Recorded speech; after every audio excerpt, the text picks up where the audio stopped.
Yeah. Yeah, well, Colin, thanks so much for taking the time. Yeah, man, my pleasure. Thanks for having me. Great to connect. Yeah. No, our pleasure. So, to give you a little context, the background on our project, our initiative, what brings us here today in terms of the mountain project that connects us. Yeah. Because we're working on a project called Mind vs. Mountain.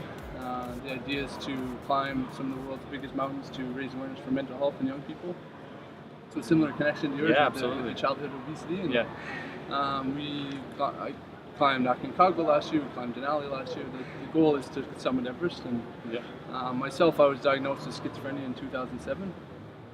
And was just like, man, this is just hopeless, in a state of despair, right? And which also I could relate to your story with your burn accident and just that feeling of just hopelessness. And just was like, it was so intangible though. I was suicidal. I attempted suicide. I was just like, I gotta do something to get myself out of this. And the idea of Everest just came out of nowhere, and it was just like something tangible to sort of latch on to work towards. Yeah. So that's initially how we got into the outdoors, and the Everest project came about, and then we launched Mind vs. Mountain about a year and a half ago, and just been working towards that. And yeah, the goal is similar in your sense of raising awareness, getting young people inspired to get outside. Right? Yeah. That's a big part. For sure. That's what it's all about. Healthy living, Yeah. right, and combating these illnesses. So want to make a huge congratulations on your Explorers Grand Slam accomplishment.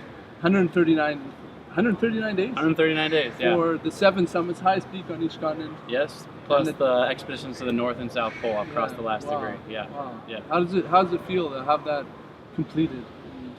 Yeah, it's been pretty amazing. I mean, it was not just the 139 days of course climbing those mountains, but the couple years in the dreaming and the planning and all of that goes into that.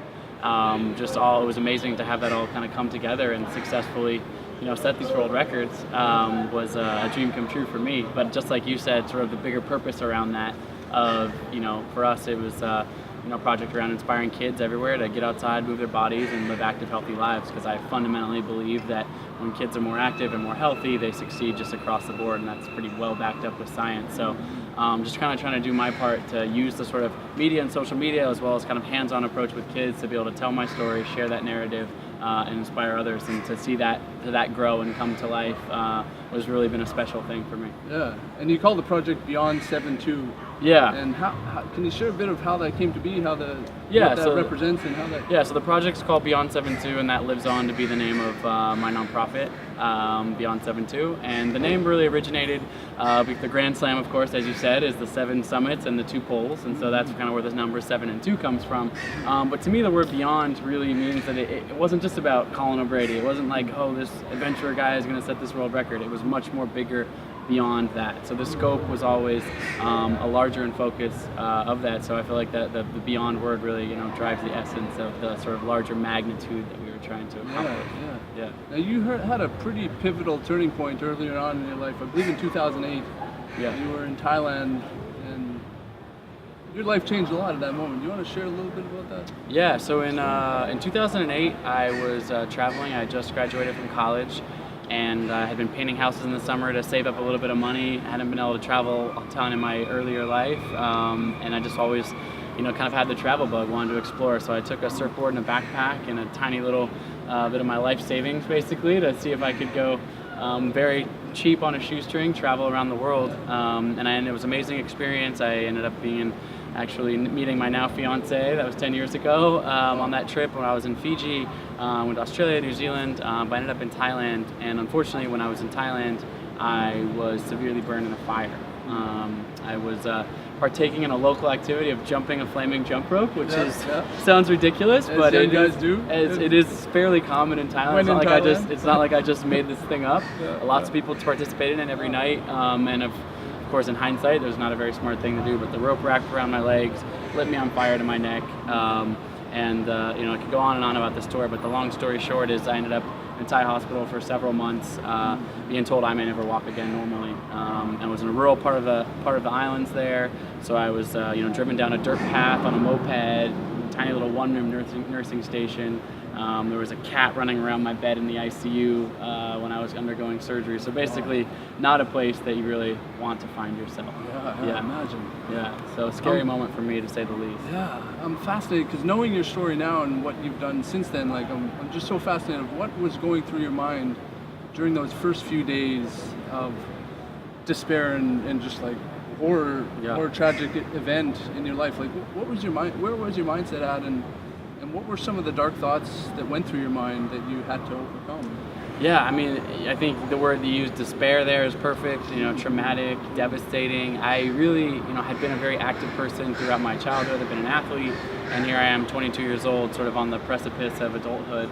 And now, time in rural Thailand, doctors telling me like, hey, you're probably never going to walk again normally. It was just a devastating diagnosis, to say the least, and as well as the physical pain of it all was kind of compounding that. And I went to a really dark place, man. Like, I just thought my life as I knew it was over. I didn't know what I was going to be able to do with myself. My whole identity was kind of wrapped up in being able to move my body. And it was just a horrible, horrible moment for me. And, truly, certainly what I learned from this is the power of our minds. But what happened for me was that I had an angel looking out for me, which in this case was my mother. She flew to Thailand and sat with me in the Thai hospital. And she admits now that she was very afraid. She's seeing me, I'm bandaged, completely bandaged up. She's, very easy for her to kind of come in and share her own fear with me, where we both kind of take ourselves down in this downward spiral. But instead, she came into my hospital room every day with just a smile on her face. And she was like, Colin, like, this is a bad situation, but I believe that you can get through this. So why don't we start thinking about not what's happening right here, but the future? And honestly, initially I was like, Mom, you're crazy. Like, look at me. Like, I'm never going to be the same again. I'm screwed, But kind of day by day, her positivity wore off on me. And so I decided, I was like, all right, like, I'll play along, Mom. And so for whatever reason, I kind of came up with this idea, was like, in my mind, an able-bodied person would be able to complete a triathlon. That was my goal. And so I set myself that goal in that hospital room. And it was several months till I even took a single step again. When I flew back to the United States, I was carried on and off the plane, placed in a wheelchair. And my mom still kind of stuck at me. She goes, okay, I know you want to race a triathlon one day. And that's not something I'd ever done before. I'd been a swimmer, but never done a triathlon. And first time ever. And she goes, first you need to figure out how to walk. And before you can walk, you need to figure out how to take one single step, And so she took a chair from our kitchen table and literally places it one step in front of my wheelchair. Today, your big goal is to take one single step. So it really started out like that. And the next day I could... Breaking it down into tiny Breaking steps. it down into its tiny steps. Goals. Yeah, so it's kind of like, have that big goal. Okay, now forget about that big goal. What's the, literally one step right in front of it? And that ended up being probably one of the more powerful life lessons that I've ever learned in my life. Fast forward 18 months, I eventually learned how to walk again, and then one day run. I moved to Chicago, and I started training to race this triathlon. And so 18 months after my burn accident, I raced in the Chicago Triathlon, finished the race, and to my complete and utter surprise, not only had I completed the race, but I had actually won the entire race, placing first out of more than 4,000 other participants, which was just a crazy moment for me, but a real testament to my mother, and the gift that I feel like the lasting gift that she gave me was about what we're talking about today. It was just about mindset, about that ability to focus on this tangible goal, and how that got me through this dark moment. Because I'm certain that had my mom not come and sort of given me that gift in that moment of trauma, that I would have gone down this negative, believed I couldn't walk again, never really fully recovered emotionally, physically, and certainly wouldn't be where I am today. And so it was kind of this, sliding doors moment. I'm really fascinated by that mindset piece of the present moment, which a lot of people, I believe you're into meditation a little bit, and it's like a lot of people with meditation say you got to get in the present moment. Yeah. But my perspective is sometimes when the present moment really sucks, it's like you got to get in the future moments. And allow that to pull you. What are your thoughts on that with being into meditation yourself? Yeah, so I definitely have through my life adopted meditation as a huge skill for me for maintaining my own personal awareness, as well as balance and mental acuity and just peacefulness inside of myself. It's interesting. I've struggled with that question myself, the question that you're asking. I do fundamentally believe that being very present in the present moment is very powerful. I think we spend too much time worrying about the past or dreaming about the future and not too much enjoying that present moment. So I do think that that's very powerful. If I were to distill that down to what I was talking about, I do actually think it's similar to what I said before, which was I do think it's great to think about a big goal because that allows us to take incremental steps on a journey. But ultimately, it's not like, oh, I had this big goal to climb all these mountains, or I have this big goal to one day, I don't know, if you're a kid, go to college and graduate from college, or whatever that goal is, start a business, that could be anything. Too often I think we get worried about, well, once I get to that goal, then I'll be happy. Right. So it's figuring out how to have that goal, of that being kind of your North Star, but then being able to pull back from that and being like, okay, now what's right in front of me? So even before that chair was in front of me in the wheelchair and I take the first step, it was, how do I get healthy enough in this Thai hospital to be able to be released from this hospital? When I get released from this hospital, how am I going to figure out how to get onto a plane? And like, yes, those moments were horrible, but I also needed to get through those moments with a positive mindset as well, so that the positive mindset sort of compounds. And I, taking that away from my life into somebody else's, circumstance would be, I think, maybe business or entrepreneurship is an easily understandable example. Granted, there's a million examples of this, but it would be, like I said, like, great, I have this business idea, I want to start it, and maybe my goal is to make it very successful one day. But now all of a sudden, we just have an idea, right? There's a huge thing that's going to happen between here and now, and it's probably not going to be exactly the same end goal when you get there. Right. But it gets you started on the path. It gets you engaged in the world, thinking about things. Oh, I want to be out in the world talking to people, or whatever that is. And I think that that's super important as we go down that path, to have those big goals, but then to pull back into the present moment and think, how can I maximize this moment? Because if you can do that moment to moment to moment with your happiness and your balance and your peace of mind, then all of those moments build towards that eventual future. Sort of balancing the two. Yeah. Okay. Yeah. Wow. Very, very insightful. Yeah. I'm curious at the moment you decided to commit to the Explorers Grand Slam. Was it a specific moment, or did it evolve over time, or how did that?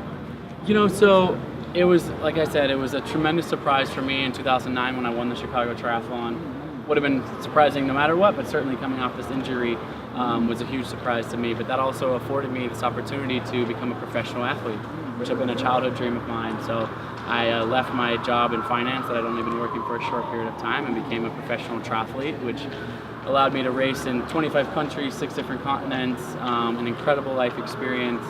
And as I went through that process, I absolutely loved it and adored it, but I also got to a point where I was like, okay, now this is amazing experience, but it also got to a point where it felt very self-serving. Like, I felt like I had done the part that I needed for myself. I kind of sat with myself and I thought, well, I still love pushing my body. I still love setting big goals that have to do with endurance and, my own personal limits. But I wonder if I could do that in a way that also has a larger impact in the world. And I dreamed of climbing Everest since I was a little kid, so that was always sort of in the back of my mind, and knew about the 7 summits and the Grand Slam. I thought, you know what? I would love to pursue that passionately. I'm not a professional mountaineer. I grew up doing some mountaineering in the Pacific Northwest just as a hobby, been exposed to that in some regard, but this was certainly something way bigger than I had ever, thought I could do in the mountains. But I believe strongly in a growth mindset, right? I believe that we aren't static in our abilities, that we can learn how to do things and grow and evolve. And so with that in mind, I thought, wouldn't that be amazing to combine that with a large effort to kind of pay it forward? Combine your strength of athletics and passion for the adventures with a cause that you really believe in. 100%. And I really thought, of course, my hope all along was to be successful, and I'm very grateful and humbled that I was successful, and now I can sit here with 2 world records to my name. It feels, that feels great. But I thought that even the process of engaging that, even going out in the world and saying, hey, I'm going to try and do this. I'm going to put my whole heart and soul into it with complete passion and conviction. Put yourself on the line in a big way with some pressures involved. Exactly. And it wasn't easy. Yeah. And, as we got kids following along in their classrooms and teachers bringing it into their schools, which was really amazing. And we were blogging and social media the whole time and really kind of creating this 2-way dialogue using technology. And then, of course, some in-person stuff with students when I could, also when I was not on the mountains before and after the project, and I continue on with that work. It was amazing to see, and I want to believe now, of course, there's a lot of power in the fact that I was successful, but I think even before I was successful, say halfway through the project, we had already inspired thousands of kids because they were just seeing a window into what it looked like to come up with a big idea, and just go for it with complete conviction. And I think that there's power in that. I've personally been inspired by others who I've observed doing that in various capacities, and so it was whether they fulfill the end goal or not. Exactly. Just that, as you say, that conviction, that commitment. This has never been like just let's climb mountains, or let me just talk about mountains to other people. I think the mountains are a great metaphor, or in my case, going after a world record is a great metaphor for all sorts of other things. So we started asking kids this question of, well, what's your Everest? And like it's not like I'm trying to climb Everest, but and that's your goal, which is very cool. I can't wait to follow your journey. But that's not everyone's goal, of course, nor that I think it should be everyone's goal. So asking kids these questions, and kids are raising their hands or sending us videos like, my Everest is to be the first person in my family to graduate from college, or my Everest is to master the violin or piano, and so I'm going to practice hard like every single day to do that, or my Everest is to help others in the world. Putting those things on their radar that they can dream, they can believe. Exactly. No matter what the dream is, like no dream is more important, big, small, whatever it is, but just to start thinking about, whoa, this is possible. Right. First, I need to set that intention around that goal, and then kind of back into it and say, well, okay, my Everest is to be the first person in my family to graduate from college, and I'm 12 years old. Like, what does that look like? And then you can start thinking, what's the process? What are those incremental steps? Yeah. We need to study. We need to, figure out how to, pay for that one day, scholarships, all that things, and sort of like back into that whole process. And so that's been really fun for me. Way more. I love talking to mountain enthusiasts. It's super fun to be sitting with someone who has the same passions as me. But I'm almost even more excited about the fact that you can use this as a larger metaphor. And it sounds to me like that's the same thing that you're doing in your space around mental health, where that's your thing, you love the mountains, but you're really, trying to convey sort of a larger message around that, which is great. I want to pull it back into the initiative, into your during the trip. What's your most vivid memory of that 139 days? Of the climbing itself, it was such an incredible journey. I would say that, literally the first step of the journey really stands out to me. I had, been working. It took me about 18 months to come up with, we had no money to do this, so we had to raise money and support, and the logistics were crazy to try to go to 9 different locations all over the world in such a short period of time, and, all the millions of things that went into that. So I remember landing, they land a plane in Antarctica, which my first expedition was the South Pole expedition, and landing a plane and stepping off that plane and looking out at just this white continent. I'd never been there, of course, before. It's minus 40 degrees or something. It's freezing cold, but I just have this GoPro video of myself doing that, trying to document the whole thing, and I just have this smile on my face that's just like I couldn't have stopped smiling if you paid me $1 million to stop smiling. I was just like, oh my God, like it's happening, like I'm here. That was me really living in my own personal dream of actually starting this project, because what people don't realize so much about this project is, the 139 days were really challenging. They were 100%, tested me in my complete limits. But just actually getting to the start line to be able to take that first step. 90% of it probably. Oh man, of just the organization and, like I said, the fundraising and all these sorts of stuff. So I think that moment where I stepped off the plane, it was kind of like this deep breath, like, it's happening, and Antarctica is amazing. Like what a gift to be able to visit a place where very few people have been. It's just so pristine and beautiful. So I was enchanted by that. But, I mean, there's so many other memories. Being on Everest, being in the North Pole, Denali. I mean, all over the world. I have great memories from the whole experience. Yeah. Now, Denali was your last climb, last part of the journey. James and I, who's filming this right now, we were on Denali a couple weeks after you actually. Last year, 2016, and I remember we got onto the mountain, and there had been some poor weather before we had been there, and people were saying just how horrendous it had been. I remember one group saying there's the weather whiteboard up at 14K camp, the advanced base camp, that the wind was so strong it wiped the writing off the whiteboard. Yeah. And you were there around that time. What was Denali like, and what did it finally feel like to stand on top for those 2 world records? Yeah, for me it was pretty crazy. So I came down from the summit of Everest, and Everest had been very trying. I actually had to make 2 summit attempts on Everest. It was the first time I got caught up in the death zone in a really bad windstorm. I had to descend back down and make a second attempt.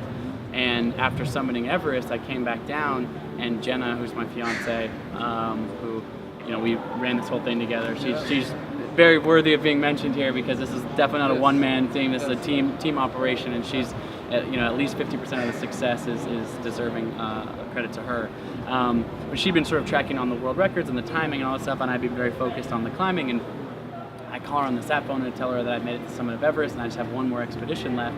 And she lets me know, she's like, well, so you think you could get up to Denali in the next week? Because if you could get up to Denali in the next week, and I'm up at 26,000 feet on Everest, I'm like, that's the other side of the world. That mountain usually, as you know, takes about 3 weeks to climb. She's like, well, if you could get up in the next week, you could set not just the Explorers Grand Slam record, which I had been about 2 months ahead of schedule for at that point, but also the 7 Summits speed record as well, which is the summits without the poles, which I hadn't necessarily been aiming for, although it would have been a dream to be able to set that. Of course, I'm a pretty competitive guy, as you probably imagine. I was like, well, let's give it a try. What's it going to take? She's like, okay, what's it going to take is you need to climb all the way back down to base camp in Everest right now. No time for you to sleep there. There's a helicopter that's going to take you to Kathmandu. No time for you to get in a hotel or anything there, but there's going to an evening flight will take you to Dubai, Seattle, Anchorage. By the time you get to Anchorage, you'll have about 3-ish days to climb Denali, and if you can get up to Denali in those next 3 days, you'll set not 1 but 2 world records. 3 days. And so, of course, I was acclimatized from Everest, but I was also exhausted. Not only had I just climbed Everest, but I had done these 8 other expeditions just before that. So, I'm 35 days or whatever it is into this whole thing, completely exhausted. And I get over to Denali, and luckily for me, I had an old friend of mine named Tucker Cunningham, who's a great climber, meet me over on the mountain to be my climbing partner on the last mountain. I had various different friends. Some of the mountains I climbed completely alone, but I had various friends kind of join me for different segments of things. And he was there, and he had already been there for a little while. And of course, I told him the plan, and he was like, wow, okay, let's see if we can do this. We climb up to 14 camp, as you were mentioning. Things were pretty good for us till we got there, and at this point we're about 24 hours from needing to set the record, so we needed to pretty much go the next day or be happy with just one record. And a huge windstorm rolled in, just a fucking massive windstorm blew in. And I think I was told that at the ranger station there, this might be the same day you're talking about, that they recorded something like 80 mile per hour winds, which is, I don't know, what for you guys Canadians, 135 kilometers or something like that, something crazy. And just one of the highest recorded winds of the whole season. And we were hoping, well, I hope the wind dies down a little bit. So we woke up the next morning and kind of had a decision point, which was, do we try to go in this windstorm? And we're at 14,000 camp, and as you know, usually people go to 17,000 to end of the summit. We were going to try to go to the summit from 14 camp in one single push. And all of a sudden, not just that, but in a terrible storm. So there was many other people in the camp no one was planning on climbing that day, and to be perfectly honest, we wouldn't have had we not had this record on the line, but we decided to give it our best shot, and luckily at least the sun was out, but it took us a really intense day basically to get up there to the summit. But reaching the summit in that moment, even despite the terrible weather, doing that was an incredible moment. And you said, the story goes, I finished not just 1 but set 2 world records in that moment. So a special moment for me, but hard earned, trying to climb Denali as fast as we did in really, really brutal conditions. Well earned for sure. Yeah.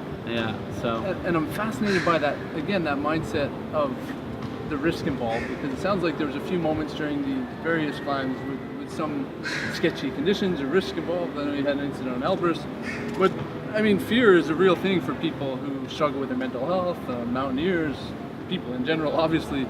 And there's a fine line between respecting that fear and pushing through it, or listening to it and backing off. So how do you make those decisions, those important yet tricky decisions, where the path is not 100% clear?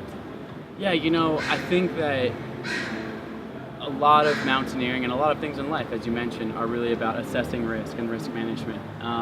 And I think some of those decisions, I was not trying to be reckless on this project. In fact, like I said, I took 2 attempts on Everest because my first attempt, huge storm blew in, and it's a no-go. I could die here tonight, there's no way I'm coming back down. Same thing on Aconcagua, actually. My first summit attempt, I had to abort. I was out there by myself, bad weather came in, and it wasn't like I was just going to try to be a hero and push through it. I had to go back, kind of reassess, and then Denali, I tried and luckily succeeded at that point. But it really is, I think there's a couple things that I would say about that. I think too often people are afraid in their own lives to take action, even when the fears are kind of unfounded. So on a mountain, it is actually very tangible. I can step outside, it's this temperature, the wind is blowing, it could change. You can quantify that in some regard.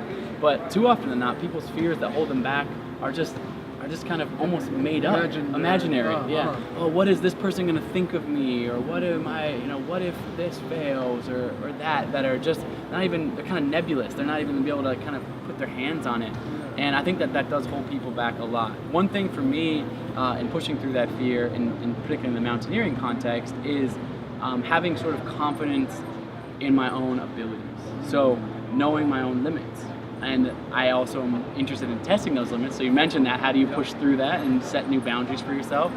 And Denali was a lot that. It was like, this is borderline. Like, I don't know. And I actually kind of broke it back down, and maybe this sounds repetitive, almost back down to that chair analogy of taking that single step. It's actually what Tucker and I said to each other in that moment is, we're at 14 camp.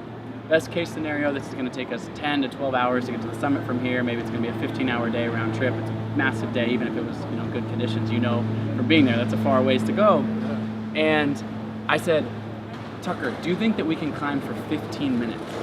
15 minutes. We put our climbing stuff on and walk towards the summit for 15 minutes. And he was like, yeah, sure.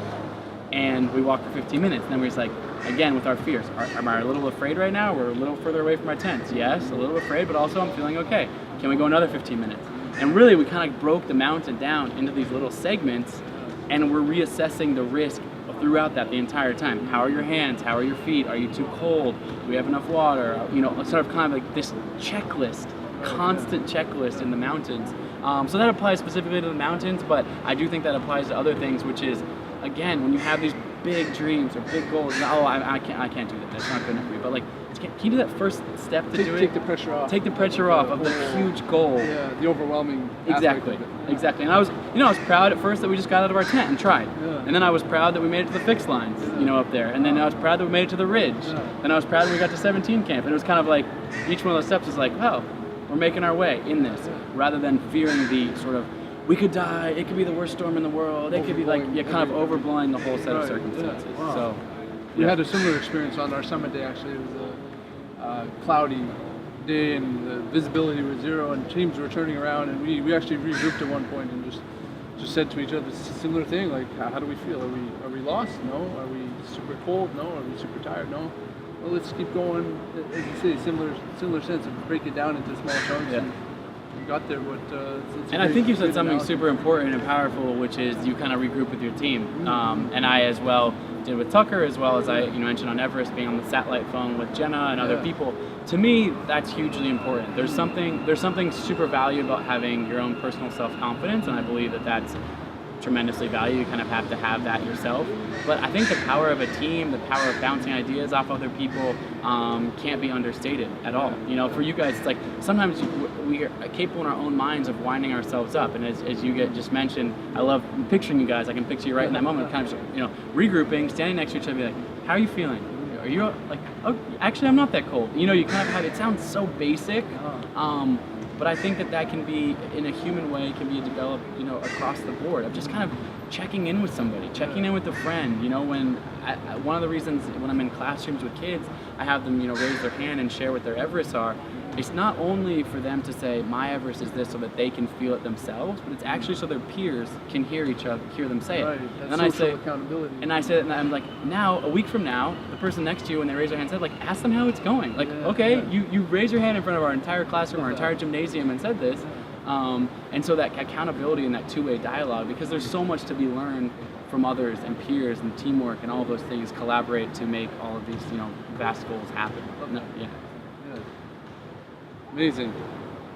I want to continue on this sort of mindset theme of, like, there seems to be sometimes this trampoline effect where people go through these deep struggles and just bounce out of it higher than before. And yet some people go through these deep struggles and get stuck in it. And so I'm fascinated, do you have any thoughts on what the difference might be between the two? I mean, obviously there's some, family, socioeconomic status we can count for sometimes, but controlling for that, like, what are your thoughts on the difference between those two mindsets? Yeah, I mean, you certainly, in my case, for example, with the burn accident, I like to say I wouldn't wish the trauma or the pain of that on my worst enemy. It was a terrible experience. Yet, as I sit here from this vantage point, almost 10 years in the future, I know that I also learned some of my most valuable lessons in that moment. What I would say is, tragedy and setbacks befall all of us in some capacity, and hopefully that doesn't manifest, for everyone as a broken bone or a burned skin or something like that. But life's hard, right? Like things don't always go right. I don't care if you're the richest guy in the world, the poorest, the happiest, the prettiest. I mean, whatever. Like we all face, hard times. And I think that it's within us, and this comes back to mindset of how we interpret those moments. So for me, look, I didn't have that wisdom in this moment for myself, and I really leaned into my mother, who gave me an amazing gift of her own wisdom of the power of sort of positive thinking, being able to grow out of the negative moment that I was in. But the difference between those two scenarios, as you mentioned, I believe is the way that we look at setbacks. And so whether that's as a business person, whether that's as someone just, trying to get out of a tough situation in their own, life immediately in front of them, it's asking yourself this question like, okay, this is horrible, what's happening right now. Maybe there's something to be learned from here. It's almost like the glass is half empty versus glass full mindset. And maybe that sounds really obvious, I guess, but it's like, when I look at that burn now, I go like, yeah, that was horrible. But now if I ask myself that question when other challenges confront me, for example, when I was trying to plan this project and it didn't look like we were gonna be able to raise the money and all this sort of stuff, I was like, man, this is really hard. But have I learned a lot about myself? And it's like, yeah, I put myself out in the world and set myself a big goal. And by doing that, I've met these 100 people, and I've learned about marketing and PR and social media and like all these things that I wouldn't have necessarily learned for myself. So I'm almost like taking stock of all of the sort of benefits of the hardship. All those struggles strengthen you in a sense. Right. And so I think that, I think that I don't have the perfect answer for it, but I do think that elated moments and really hard moments, we grow a ton. And often we live our lives in the middle. Like we're trying to be kind of in that comfort middle zone. Yeah, where it's like, yeah, everything's fine. Mediocrity. Yeah, and I think that, of course, personally, I try to, have some of those pinnacle high moments, whether that's on a mountaintop or whatnot in my personal life. But I have learned now that even those low moments are an opportunity to learn a ton. And that's very tough pill to swallow when you're in physical pain or emotional pain or dealing with mental illness or something like that. But it's also a moment to say, all right, like, maybe I can get something from this. This is really tough. And you see that time and again. I'm certainly not the only example of this, where people have been in really tough circumstances. And then, like you said, I've never heard that, the trampoline effect, but I'm going to use that. It's great of kind of bouncing back from that and going higher, because people say, how did you do that for 139 days? How did you push through these hard moments? How did you go to somewhere where it was, minus 70 degrees in the summit of Mount Vincent, something like that? I've never felt the cold like that.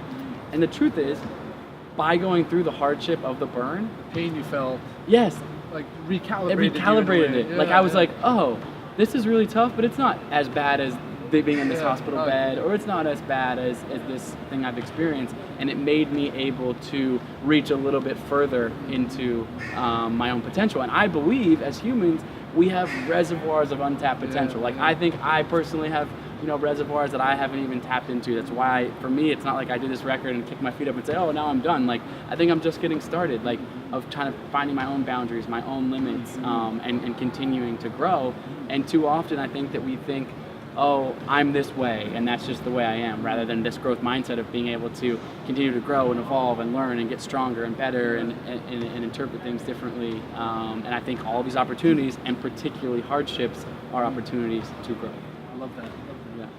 So I'm fascinated by how you've managed to make that shift from lead up to the initiative Beyond 72, the doing of it, the 139 days to post. We're a year out now, and how's that been post expedition? Because sometimes that's a challenge in itself for people, having it in the past, but you're still active with the fundraising and the charity aspect. But how's it been since this past year? Yeah, no, I mean, I thank you for asking that question. It's a great question. It's been an interesting year for me. I think that I am a very purpose-driven person, and this goal certainly governed my life for so long. Like you said, planning for it and executing on it, and all the other bits and pieces that go into that. And there was a little bit of a vacuum when I finished it. Like there's, Jen and I kind of sat quietly with each other, like, wow, we did this. I'm very proud of that.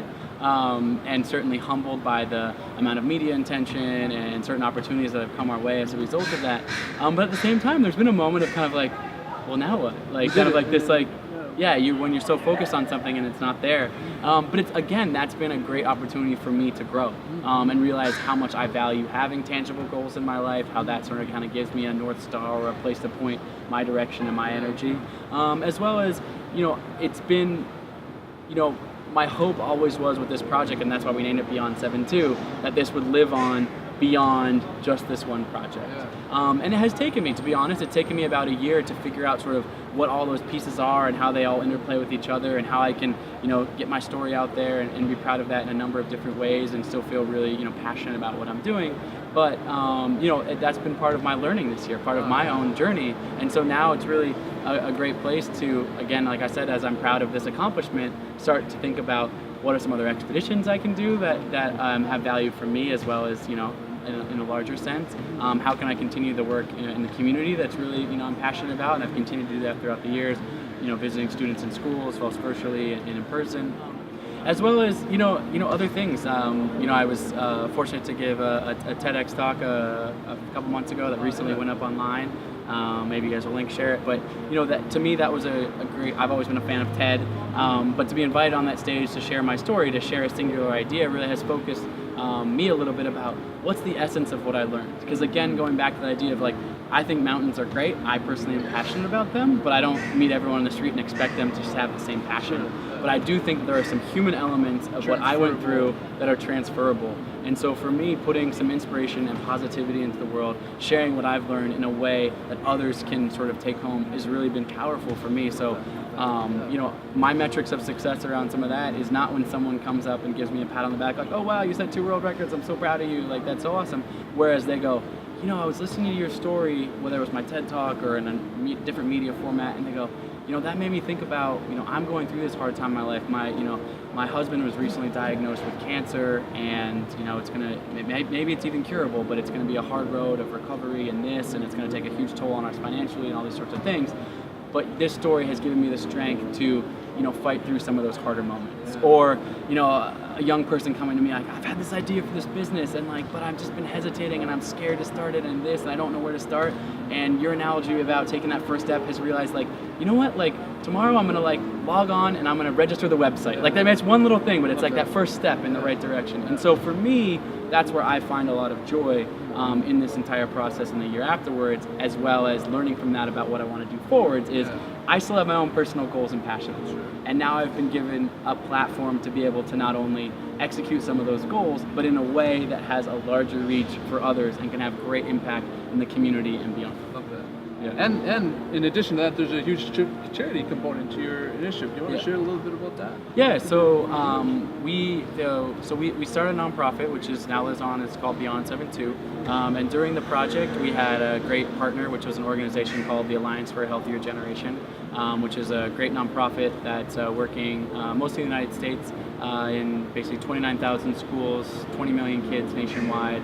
A great initiative. And what we realized is, we're excited about kind of having some of our own programs and doing some, hands-on stuff, but we realize that there's some people doing amazing work in this space that we deeply care about. So it was great to be, I was bringing a sort of unique story and platform and perspective to this, and as an organization, of course, they have the infrastructure and the boots on the ground and the relationships with teachers and communities and things like that. And so as we kind of build on, we continue to have a great relationship with them, but we also look for, other strategic partners where what I'm doing sort of combined with a robust organization, and as kind of with our powers combined, we have even greater value together. And so that's how that has continued to live on, both through, raising awareness and fundraising efforts and time spent on various different things. So it's been fun to, I'm very proud of what we were able to accomplish during the project. I mentioned the sort of What's Your Everest project and things like that, which were really great take-homes and it reached a lot of people. And it's fun now to kind of be, reforming of what that's going to look like moving forwards. But it definitely, for me, that, that's one of my core passions around all of this, is being able to do that work. I definitely love working with young people, and I think young people will continue to be a focus, but it's also been amazing to see that this, sort of message resonates, far and wide with people of all different age groups, diverse backgrounds, and that kind of stuff. So sort of expanding the reach of some of our work is also important to me. Love that. Yeah. And where can people contribute to your... Yeah, What's your so fundraising? Beyond72 is my website, beyond72.com. Check out. The number 7. Yeah, the number 72, Yep. beyond72.com. Check it out. Kind of got all of information on what we're doing. Donate button there. Donate button, That kind of stuff, as well as even if it's just spreading the word, or sharing media, or I'd love it when people reach out. My contact form on there, or my Instagram at Colin O'Brady. That's how we met. Just reaching out direct to me. I love to talk to people that are passionate about this kind of stuff. So I'm not an inaccessible person. If you reach out, odds are I'm gonna write you right back. This is evidence of Yeah, that. exactly. Right here. And We connected like 2 days ago. exactly, So and cool. so that's what I love. That's why sometimes people are surprised, like, oh my God, you wrote me back. I'm like, yeah, well, you reached out. Of course I'm gonna write you back. So. And where's the best place for people to follow along online? On social media? Yeah, social media, Yeah, Instagram website. at Colin O'Brady, and then like I said, the website as well, Beyond72. But yeah, online, Twitter, Instagram, Facebook, that kind of stuff is kind of where it all happens. Yeah. So. Colin, man, I want to thank you for making this time. My pleasure, man. Honor your courage and your commitment to others, and your service mindset, and your just such empowered mindset. It's really inspiring to me and many other people. So Likewise to you, man. I think you're doing amazing things, and congrats on the Aconcagua and Denali Summit. You're going to get. I believe that if Everest is what you want to do, you will certainly attain that. I have no doubt about it. So, and also all the work that you guys are doing with mental health and all that. So my hat is off to you as well, my friend. I appreciate it. appreciate it, man. Yeah, Thank you. my